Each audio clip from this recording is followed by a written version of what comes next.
My condolences to every one of us practitioners of Nollywood. We have lost 5 of our colleagues, 2 sound engineers, a makeup artist, an actor, and a production assistant. We have lost them to an avoidable death.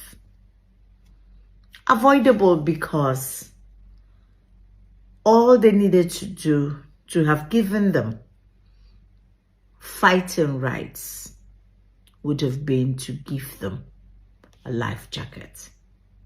When you get in your car, it is a requirement by law that you wear your seatbelt. When you board an aircraft, by law and by practice, you wear your seatbelt. When you get on the boat, you wear your life jacket. Now you get to a jetty and the boat driver says there are no life jackets. You tell him, thank you very much.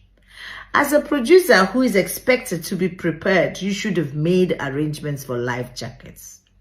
Just in case the boat driver didn't have them, you will dress your own people up because by law and by practice, you wear your life jackets. For those of us who are from the riverine, some of us can swim, some of us understand the tide, and so we may be able to speculate. But for a group of people who are not good swimmers, don't understand the tide, you put them in the boat without a life jacket, and you have the man ferrying them as an excited young man who has his ears blocked with earpod, probably listening to some music, and then he's the one ferrying people. No preparedness for anything. No guard, nothing. The artist is nothing to an inept producer. You put them.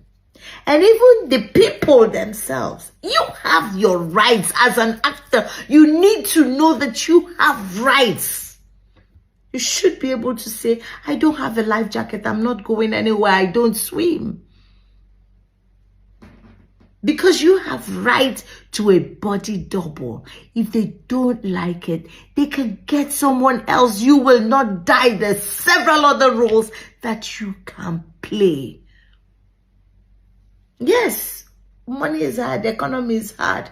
But you see, life is priceless. Today we have a young girl who is her family's sole breadwinner.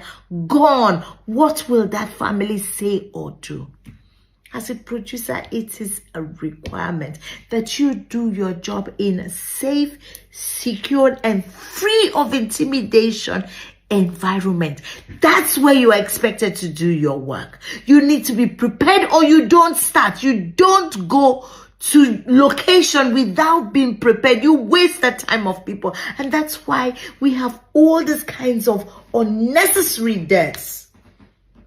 When people are not sick of high blood pressure, they're sick of diabetes and kidney, all lifestyle based. Question is, what is the lifestyle of the average Nigerian actor? And I'll tell you, work 18 hours, eat chaff instead of food. It's carbohydrate that comes too late sometimes. People work and then they eat at 12 midnight just before bed. And what do you think all that blood sugar will do? When that jam or rice or gari breaks down, it becomes sugar, abi? And then people start, when it starts, most times before you know, all the money that they have worked up that period and saved up, all of it goes back to doctors. And then when nobody can carry it anymore, we come to the public, cap in hand.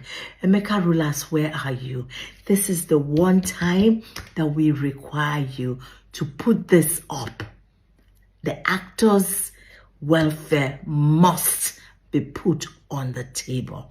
We can't have everybody use us. 3rd largest producers of film, 2nd highest employer of youth labor, blah. And all for what? Everything. We are the image makers, so we can't allow this happen. If we down tools, everybody will down tools. Let's put the actors' welfare on the table. We can't take one more unnecessary death. This death was avoidable. If the actors stood their ground and said, no, we're not boarding until we have life jackets, somebody will be alive today. If the producer made arrangements and ensured that there were life jackets, today the story will be different.